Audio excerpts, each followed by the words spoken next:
بسم الله الرحمن الرحيم আসসালামু আলাইকুম আরহামতুল্লাহি ওবারাকাতুহু। প্রিয় দিনী ভাই ও বোনেরা, আমরা একেবারে শেষ জামানার শেষ পর্যায়ে অবস্থান করতেছি।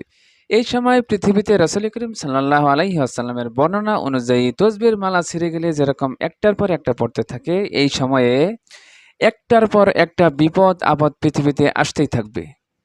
তাই আজকে আলোচনা করব বিপজ্জনক দাবদাহ থেকে, তাপমাত্রা থেকে নিজেকে কিভাবে রক্ষা করবেন। আর প্রচণ্ড গরমের সময় রাসূল করিম সাল্লাল্লাহু আলাইহি ওয়াসাল্লাম কি দোয়া পড়েছেন, আমাদেরকে কি দোয়া পড়তে বলেছেন, এ সম্পর্কে আজকে আলোচনা করব। ভিডিওটি আজকে খুবই গুরুত্বপূর্ণ, তাই ভিডিওটি স্কিপ না করে না টেনে সম্পূর্ণ ভিডিওটি দেখবেন, তাহলে আপনার অনেক কল্যাণ হবে।